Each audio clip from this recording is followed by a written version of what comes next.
Это видео будет на самую волнительную для большинства тему. Откуда у меня деньги? Я путешествую уже 9 лет, не возвращаясь домой, нигде надолго не оседая. И, конечно, возникает вопрос, а как я зарабатываю? Я начала путешествие с небольшими накоплениями, но для того, чтобы путешествовать много лет подряд без остановки, мне, конечно, нужно было найти источник заработка. И таких источников заработка у меня было 3. Это социальные сети и блог, фриланс и подработка на месте.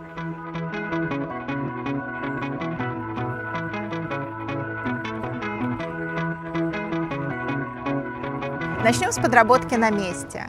В основном я ищу проекты на сайте Workaway, но есть и другие сайты, а что-то мне предлагали уже на месте. Как работает программа Workaway?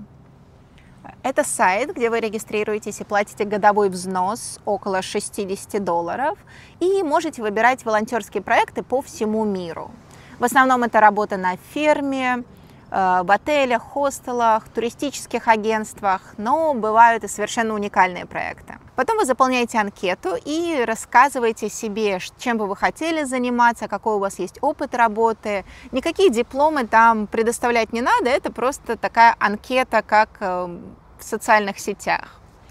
Это волонтерские проекты, и сайт не помогает с билетами на самолет, рабочими визами и другими вопросами.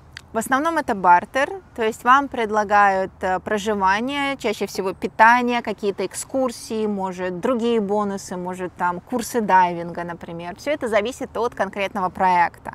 А взамен вы работаете по 5 часов в день с 2 выходными. Но тоже это может варьироваться, где-то больше, где-то меньше. На каждый проект я закладывала месяц, потому что за это время я успевала отдохнуть от постоянных передвижений и узнать страну, узнать людей поближе, но при этом это было не слишком долго, чтобы мне не стало скучно. И в конце каждого проекта мне в итоге предлагали остаться за зарплату, но я не хотела нигде оседать.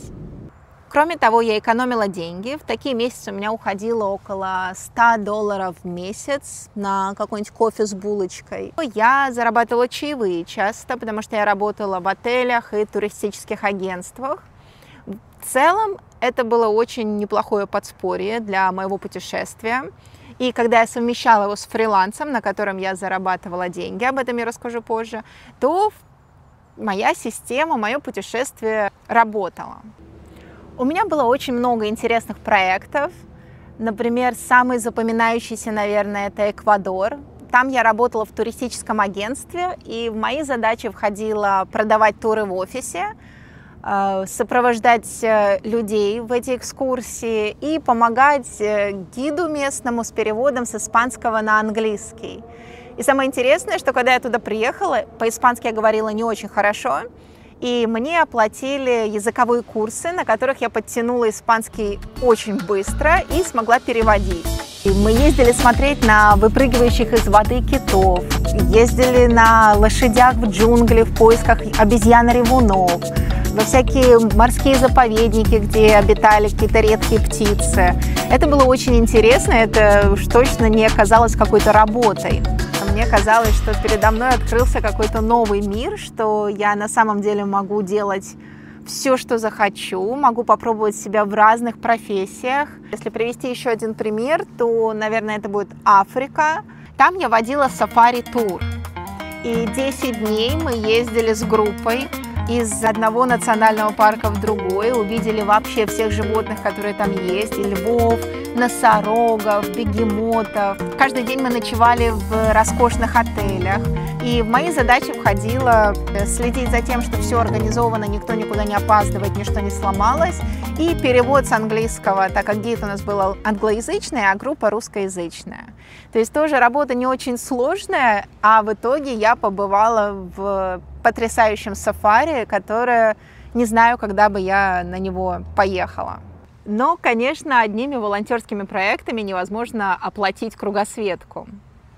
И я начала заниматься фрилансом. Я познакомилась в дороге с парнем, у которого было свое маркетинговое агентство. И он предложил мне поработать вместе с ним. Он давал мне простые задачи, которые мне было легко понять или обучиться им. И я, например, заполняла онлайн-магазины фотографиями, описаниями, то есть выполняла какую-то такую монотонную работу. Самое главное, что для такой работы мне нужен был только компьютер и интернет. И я могла работать вообще из любой точки мира. Я работала с автовокзалов, пока ждала автобус где-то там на полу в углу. Я работала из хостелов, пока все общались там в общей зоне. Я ловила этот ужасный интернет и пыталась продолжать работать. В любом месте, где был хоть какой-то намек на Wi-Fi, я открывала компьютер и делала свои проекты. Я могла закончить его за 2-3 дня, получить небольшую денежку и продолжить путешествовать. Зарабатывала я немного, где-то $100–150 в месяц.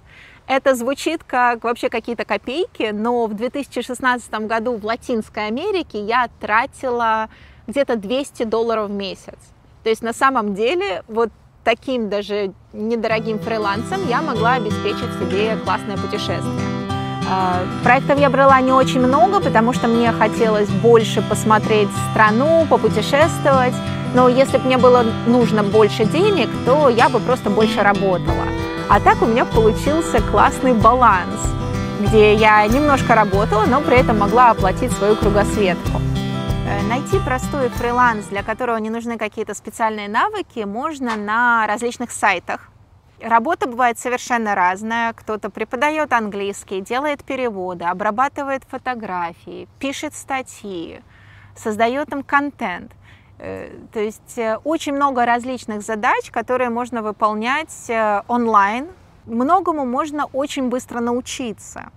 То есть я, например, проходила курсы по созданию Reels и Shorts, вот этих коротких видео в соцсетях. Я делала и другой фриланс. В основном я писала статьи на заказ, потому что я очень люблю писать, и мне это было гораздо интереснее, чем та работа, которую я выполняла до этого. В 2019 году я решила вплотную заняться блогами и социальными сетями. И сейчас у меня 3 блога. Это сайт, Instagram и этот канал на YouTube. Первым я открыла сайт, где я писала статьи, различные гайды, полезную информацию о местах, которые я посещала. И чтобы его монетизировать, я размещала на сайте рекламу, в основном в виде партнерских ссылок. Это ссылка на какой-то продукт или услугу. И если люди покупают с твоей ссылки этот продукт, то тебе капает какая-то комиссия. Причем для того, чтобы продавать что-то через партнерские ссылки, вам не нужен обязательно сайт. Это можно делать и в соцсетях, в Инстаграме, Телеграме. Так как сайт у меня о путешествиях, то в основном я размещала ссылки на различные экскурсии, отели, билеты на самолет. Эти ссылки можно получить на сайтах. Например, есть популярный сайт Travel Payouts, где размещено много-много разных партнеров. Также есть сайты с экскурсиями, например, Tripster, Get Your Guide, Viator и много разных других. И так как на моем сайте почти 500 статей, и многие из них приносят очень большой трафик, мой заработок с партнерских ссылок составлял примерно $800–1000 в месяц, что очень неплохо, учитывая, что статью ты пишешь один раз, а дальше с нее приходит доход каждый месяц. Он не гарантирован, какой-то месяц может быть $200, другой может быть 800, но в целом это было очень хорошее подспорье для моих путешествий. Но с развитием искусственного интеллекта и просто смены, наверное, трендов на контент, статьи на сайте стали все менее и менее востребованными. И я решила попробовать себя в Instagram и YouTube, TikTok, короче, в видеоконтенте. 2 года назад я завела страничку в Instagram. Сейчас там почти 48 тысяч подписчиков. У меня есть ролики, которые залетали на миллион, на несколько миллионов, даже на 9 миллионов. Но просто просмотры в Instagram монетизировать нельзя. Для того, чтобы зарабатывать в Instagram, вам нужно либо рекламировать свой продукт, либо чужой продукт, а также вы можете получать коллаборации. Но с рекламой все просто. Например, реклама в сторис может стоить $50–100 в зависимости от просмотров ваших сторис. Но самое интересное, что мне дал Instagram, это коллаборация. Как работает коллаборация? Вам предлагают какую-то услугу или товар бесплатно, а вы взамен делаете свой обзор в своем стиле в виде короткого ролика. Коллаборации могут быть и платные, вам могут как предоставить услугу, так и заплатить еще за рекламу. Это все зависит от охватов, от количества подписчиков, то есть насколько полезной будет ваша реклама этому бизнесу. Ну, из недавнего в Камбодже я летала на маленьком открытом таком самолетике над руинами Ангкор-Вата. И это невероятное чувство, когда вы пролетаете над джунглями и видите, где посреди этих джунглей, где-то глубоко спрятаны руины. И вот мы сверху, с высоты птичьего полета, все их увидели. Это было очень-очень круто. Очень много коллабораций у меня было в Южной Корее. Это вообще мекка для блогеров. Но они были связаны с бьюти-сферой. И я побывала на всех возможных бьюти-процедурах, на всяких лазерных лифтингах, на микронидлинге. Ну, короче, на очень многих классных штуках. Ходила там на массаж электротоком. Мне делали 17-ступенчатый уход за кожей головы. И взамен я также делала одно короткое видео, где-то на 30 секунд, рассказывая о своем опыте. Многие из этих процедур не дешевые. У меня были косметические процедуры, которые стоят в этом салоне $800, $500. В Корее очень легко найти коллаборации. Я писала им сама. Я просто выбирала интересную мне услугу в Гугле, смотрела самые лучшие салоны и писала на английском письмо с предложением посотрудничать. Я прикрепляла свой медиакит, где я показывала, какие у меня охваты, какие у меня были раньше коллаборации, что я могу предложить бизнесу взамен на предоставленную мне услугу. В первое время я очень боялась предлагать какие-то коллаборации. Я думала, что я недостаточно хорошо снимаю, что вдруг меня не получится, какой от меня толк вообще этому бизнесу. И даже когда у меня было 50 тысяч подписчиков, я все равно стеснялась. Но в какой-то момент я решила перебороть этот страх и просто написала кучу разных предложений о коллаборации в Корее. И честно, я думала, что, может, кто-то один ответит. А когда мне ответили вообще на все мои предложения, я охренела немножечко и приняла их все просто, чтобы набить руку вообще в таком типе сотрудничества. Это было сложно, но в то же время это было очень интересно, потому что я росла как блогер. И это, конечно, подняло мне самооценку и добавило мотивации продолжать вести социальные сети. Я увидела результат. Но самая крутая коллаборация у меня случилась в США. Меня пригласили в тур на желтом школьном автобусе. Это был 10-дневный тур, который проходил из Лос-Анджелеса в Майами. И по пути мы посетили 6 национальных парков, кучу других классных мест, городов. И меня пригласили как блогера.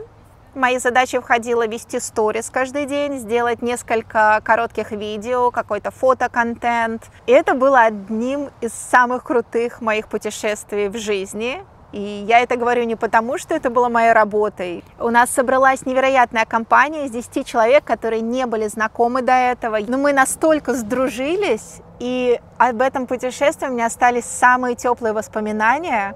Конечно, эта коллаборация подарила мне гораздо больше, чем какой-то бесплатный тур. Это была возможность познакомиться с этими людьми, возможность попутешествовать по США, и оно меня, конечно, окрылило, вдохновило. Ну и третий мой блог – это YouTube. YouTube монетизируется за счет просмотров, но я только начала его вести, поэтому я не знаю, насколько доходным это будет, смогу ли я монетизироваться, мы это увидим позднее. Я, конечно, жалею, что не начала снимать YouTube раньше. Если бы я начала это делать 9 лет назад, то, конечно, результаты бы у меня были уже совсем другие. Но я стеснительный человек, я интроверт, и мне было очень сложно говорить на камеру. В своих поездках я делала только фотографии, я писала статьи, мне нравилось рассказывать о моих приключениях.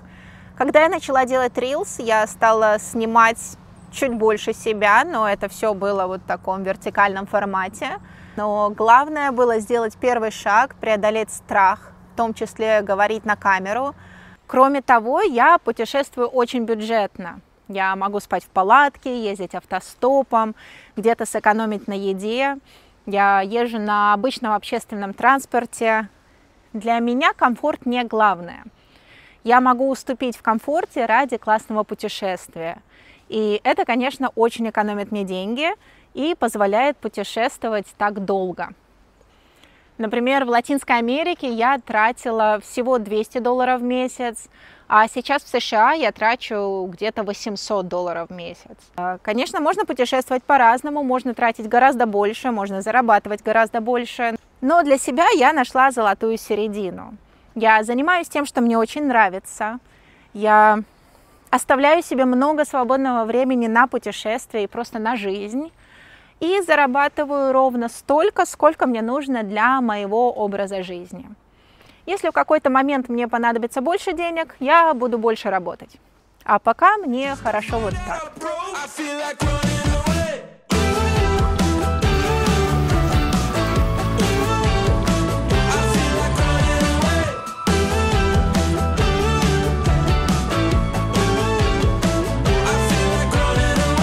Этот выпуск я записываю в особенном для меня месте. Сегодня я впервые оказалась на побережье Тихого океана в США.